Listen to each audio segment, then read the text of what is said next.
Top Russian advisor resigns. Ukrainian territory regained 1 month into the invasion. We take a look at how events have unfolded. I'm Yin Khvat for TaiwanPlus, here at Przemysl train station, a major hub for people travelling between Poland and Ukraine. A month into the Ukraine conflict, we look at how life has changed irreparably for people on both sides of the border. Lessons from the battlefield. What's Taiwan's military learning from the war in Ukraine? More tremors. Experts warn of aftershocks after the biggest earthquake this year.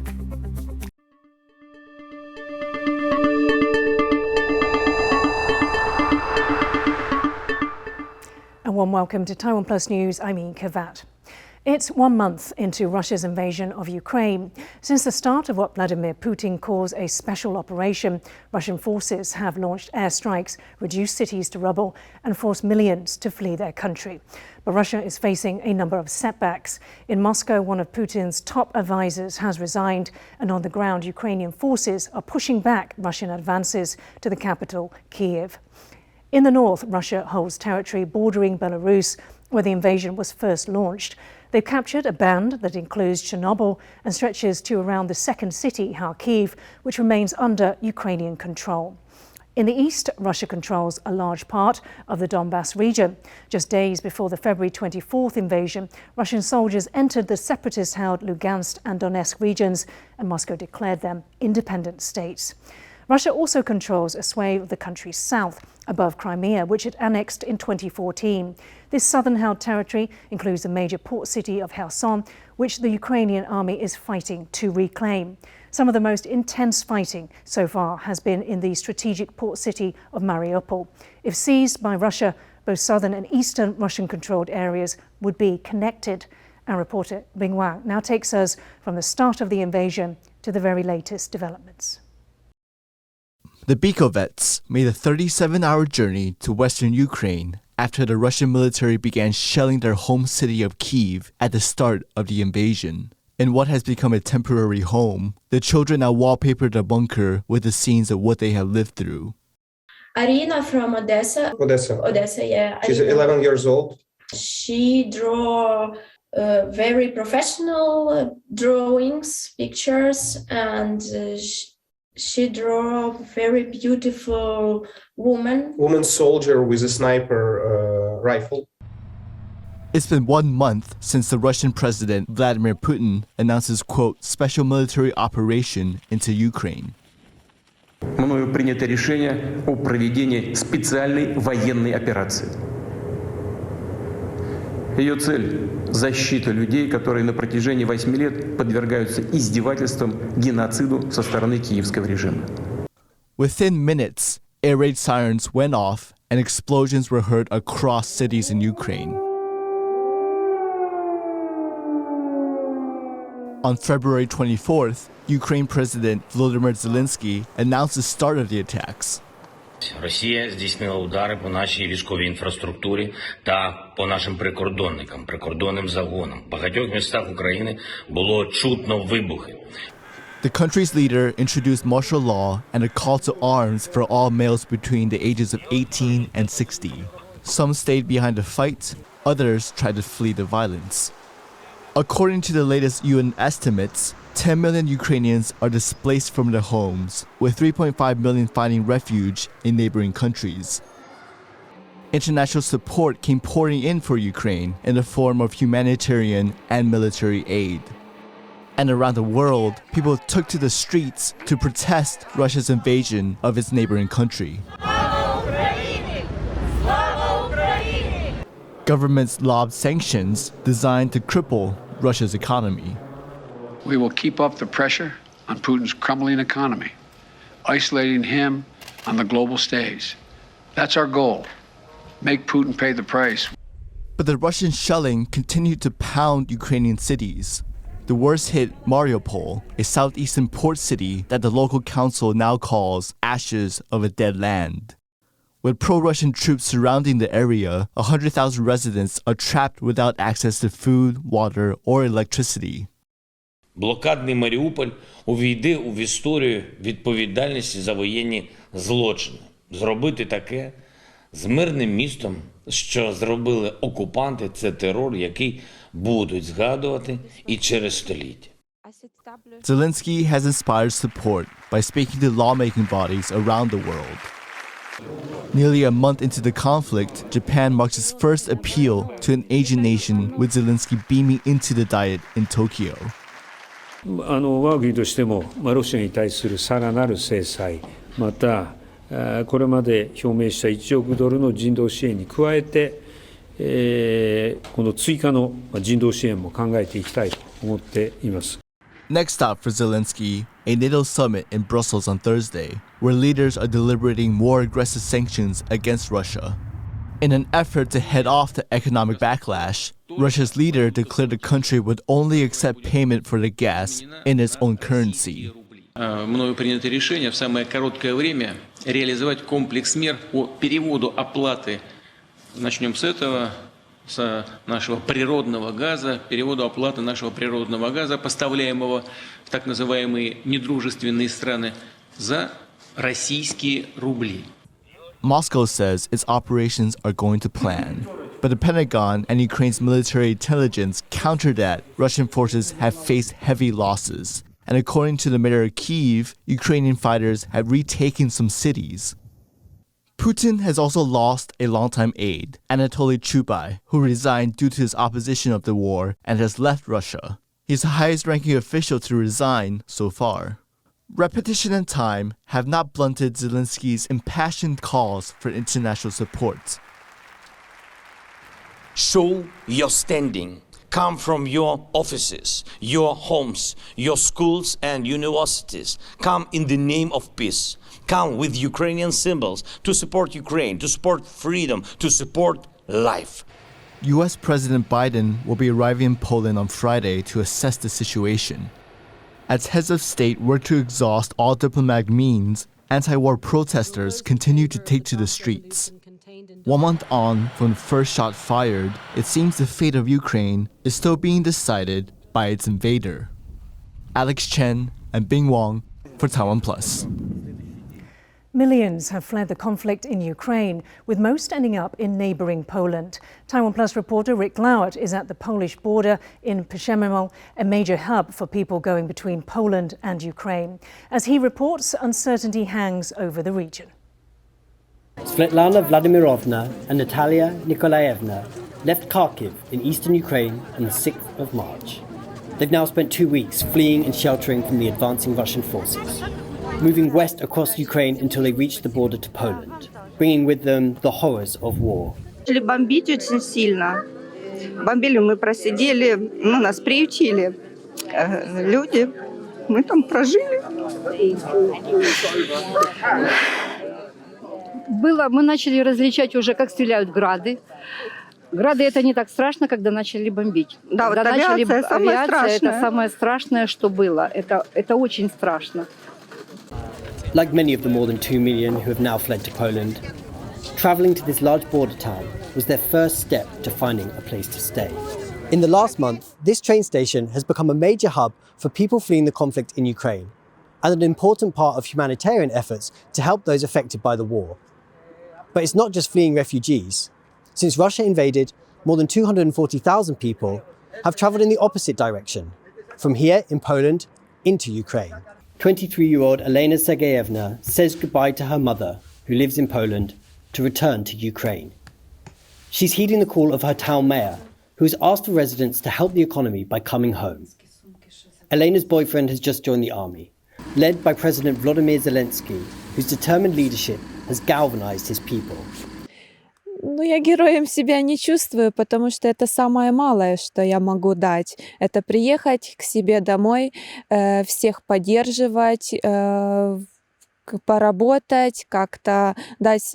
Это самый минимум, что я могу сделать. Но я должна это сделать. Это мой долг. Я этому рада. 66-year-old Vladimir Ivanovich is in the line of cars waiting to enter Ukraine. He's been travelling between the two countries, delivering resources to support his son, who is a soldier. In the months since the invasion, the Russians have made far fewer inroads into Ukraine territory than anticipated, but more than 2,000 Ukrainians have been killed. Despite the ongoing assault on his native country, Vladimir is optimistic they will defeat the Russians. Але я не думаю, що москаль довго протримається. Він змучиться, бо в нас українці дуже настирливі. Вони як стануть на місці, то їх не здвинеш. От. As they set up a temporary life in Poland, Svetlana and Natalia are counting the days until they can return home. And Elena, who is now headed back, is hoping for a swift end to the war. Мы все молимся, мы все очень переживаем.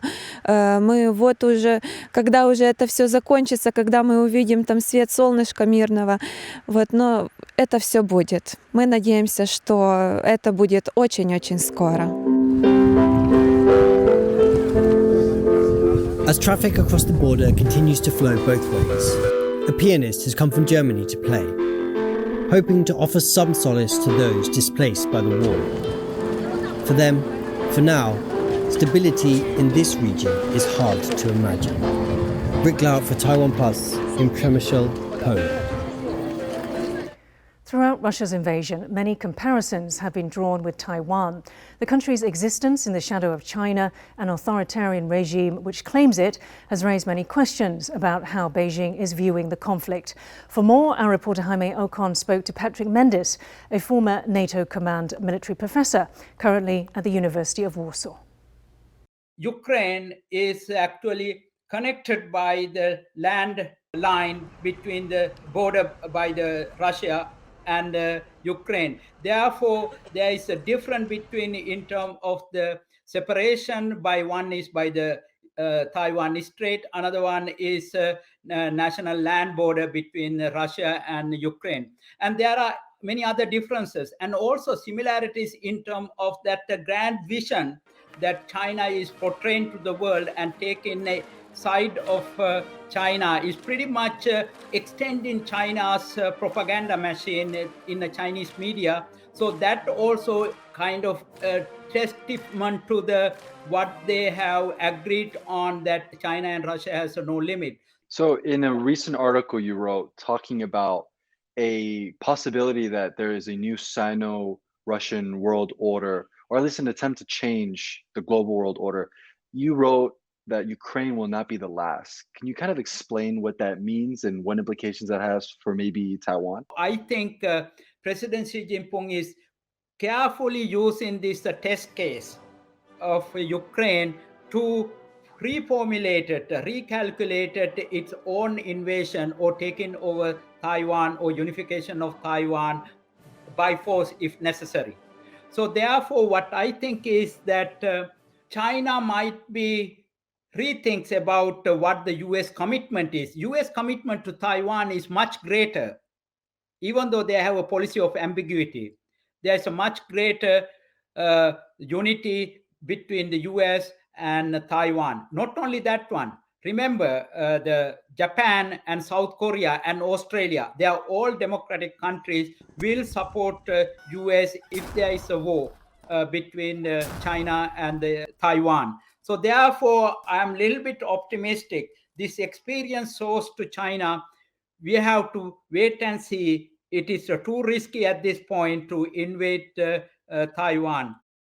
Taiwan's military is closely watching the war in Ukraine, taking lessons to better enhance its own combat readiness. As both countries use similar weapon systems, Taiwan is hoping to learn how its Javelin missiles fare on the battlefield and how they could be used as a potential deterrent against China. Jaime Ocon reports. This is a Javelin missile system. Since the war in Ukraine started, it has been a key weapon against Russian artillery and can even be used to shoot down helicopters.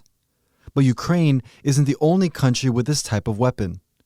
In Taiwan, the military has been training with the Javelin system and practicing against targets like incoming ships for years.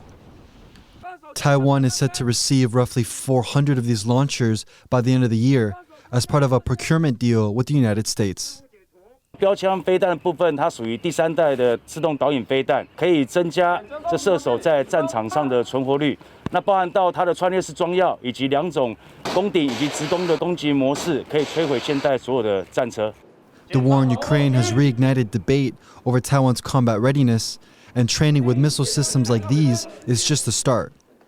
Recently, there have been calls for Taiwan to extend its mandatory military service from 4 months to a year, in hopes that its soldiers will be better trained for any threats the island might face. 延长1年的话，大家对一些训练比较扎实，因为4个月的话，通常刚进去还大概1个月适应之后，剩下2个月可能还在摸索阶段，然后这1个月可能就准备要退役了。那你训练1年的，他不一定还记得，这根本没差吧。 As Taiwan watches Ukrainian forces defend their country, it hopes to learn from the war in Ukraine and prevent conflict from ever breaking out at home. Damon Lin and Jaime Okan for TaiwanPlus. Experts are warning of further aftershocks following a 5.3 earthquake that shook eastern Taiwan on Thursday morning. This follows a larger 6.6 quake that rocked the country just over 24 hours before. As James Chater reports, the worst affected areas of eastern Taiwan, communities are fearful that more tremors could disrupt already challenging recovery efforts. Walking inside a classroom of the school in Changbin County on Taiwan's east coast, the severity of Wednesday's 6.6 earthquake becomes clear. The school is one of 18 in Taidong County to have reported severe damage due to the tremor.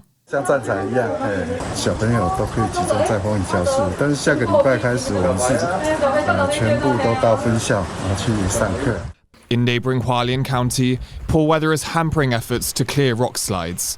In Fongbin Township, an indigenous community that lives higher up in the mountains has been trapped by debris falling on roads.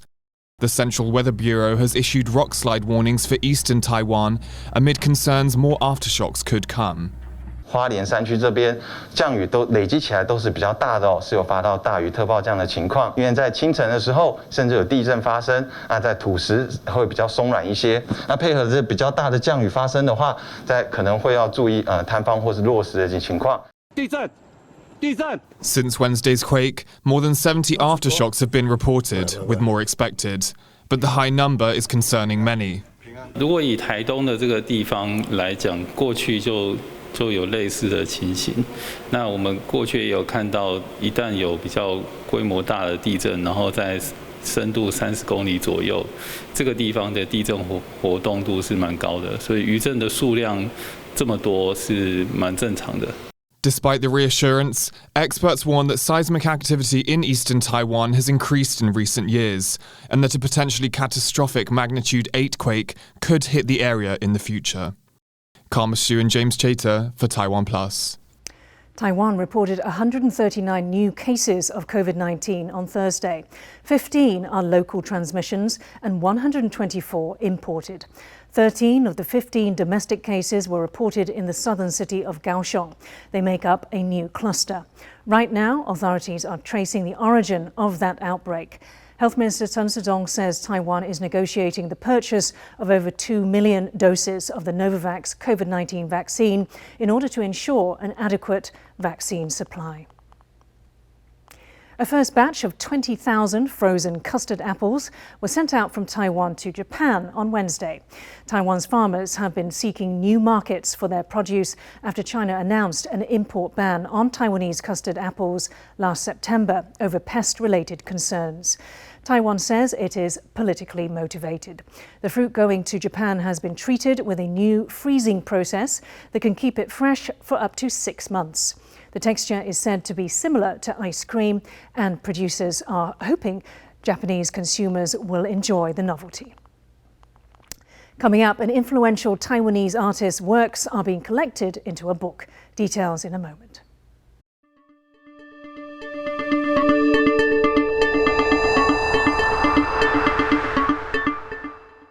我们真的很久没有表演，走到了一个必须要停下来的状态。因为我又不会看谱，就不知道哪来的韵，有些人喜欢。想到我最擅长的事情好像是玩团。其实我的歌很多都是在解决我自己遇到的问题。我通常会发脾气或者是暴怒，是因为不公平。发现我对舞台是不熟悉的。诚实的讲述你自己，就会有人听。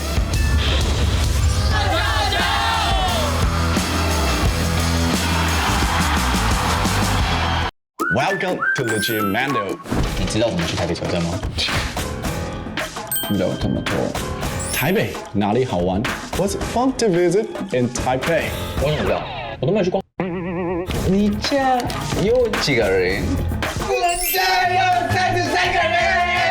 好像天气不冷也不热。 Do I win a trophy for learning how to use these phrases? Yes, you do. That would be me. Ew!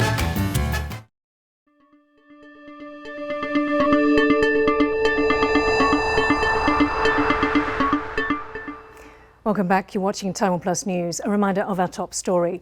It's 1 month into Russia's invasion of Ukraine. Russian forces have launched airstrikes, reduced cities to rubble, and forced millions to flee their country. But Russia is facing a number of setbacks. In Moscow, one of Putin's top advisors has resigned, and on the ground, Ukrainian forces are pushing back Russian advances to the capital, Kyiv. Let's now take you to some of the other international stories making the headlines. Authorities in China are expanding their search around the site of a plane crash as they hunt for the second of 2 black boxes. Searchers on Wednesday found what they believe to be the cockpit voice recorder, one of 2 so-called black boxes that are actually painted orange. Authorities are hoping these devices can shed light on what caused the crash of the China Eastern flight from Kunming to Guangzhou on Monday. All 132 people on board are presumed dead. The Taliban government of Afghanistan has gone back on its promise to allow girls to attend high school. The last-minute U-turn saw female students turn up for their first day of classes on Wednesday, only to be sent home shortly after. وقتی که شنیدم مکتب شروع شد زیاد هیجانی بودم، زیاد خوشحال بودم. حتی گفتن که روز نوروز شروع میشه. من به شوق علاقه رفتم. در نوروز به خود چیز دیگه نگرفتم، چادر مکتب گرفتم به خاطر مکتب شروع میشه. از خاطر کتابای ما تیار کردم. برای که ما تیار کردم بسیار به شوق تا یک ضربه خوردیم که دیگه اصلا باورم نمیشه. The decision took teachers and students by surprise, leaving some of them in tears. It was the first time girls were returning to school since the Taliban seized power in August last year. The UN has condemned the move, calling it a violation of the equal rights to education. Jamaica's Prime Minister has told Britain's Prince William that his country intends to sever ties with London and become an independent republic. Jamaica is, as you would see, a country that is very proud of our history, very proud of what we have achieved, and we are moving on. And we intend to attain in short order our development goals and fulfill our true ambitions and destiny as an independent, developed, prosperous country. This historic statement comes during a visit to the Caribbean nation by the Duke and Duchess of Cambridge. The royals' arrival was met with demonstrations demanding reparations and an official apology for the centuries of slavery it endured as a colony before emancipation in the 1830s. Hundreds of thousands of enslaved Africans were brought to the island by the British, mainly to work on sugar plantations. Jamaica became independent in the 1960s, but remained a member of the British Commonwealth, continuing to recognise the Queen as its head of state. A Brazilian man has proven that trash can be turned into treasure after building a houseboat out of recycled materials. The floating home features a plastic swimming pool and a parking space for a truck. Everything is made of reclaimed wood, plastic and metal. But it's not just a dwelling, it's a statement. The boat's builder and sole resident is 55-year-old Rio de Janeiro native Luis Fernando Barreto, a man fed up with Rio's pollution problem. His houseboat, floating on a trash-clogged river in the middle of the city, is meant to grab politicians' attention and get them to start cleaning up the city. He also wants help from abroad. He hopes climate activist Greta Thunberg will come to Brazil and help him in his quest to make Rio green again. A new book featuring the works of one of Taiwan's most influential painters has just been released. Chen Chengbo was a pioneer in Western-style painting during the Japanese colonial era and the post-war period. Phil Wang reports. Under Chen Chengbo's brush, Taiwanese temples and streets come to life. The artist was one of the first in Taiwan to experiment with Western painting styles and push the boundaries of the local art scene. A book collecting his pieces, Chen Chengbo Corpus, was released on Wednesday. It showcases his paintings, which reflect Taiwanese lifestyle during the Japanese colonial era and the post-war period. It also documents Chen's life in detail, including his death during the 228 incident in 1947, a brutal crackdown on anti-government protesters. 我就想讲要用这个资讯来给拍做动漫，来给伪做漫画，甚至用戏剧去呈现伊后边这个思想的代志。 The book gives readers a look into Taiwan's past through the lens of Chen's art. 真的创作的作品啊，成为台湾重要的文化资产，而且它对于这个推动栽培提拔我们台湾的美术界，这贡献也非常非常大。 The publisher hopes that with this book, Chen's influence will be passed on to future generations. Cling Wang and Phil Wang for TaiwanPlus. Thank you for watching Taiwan Plus News. I'm Yin Khvat. We leave you with some footage of Ukrainian ballerinas continuing their training at Berlin's opera. For more stories from Taiwan and around the world, please download the Taiwan Plus app. Stay safe and see you next time.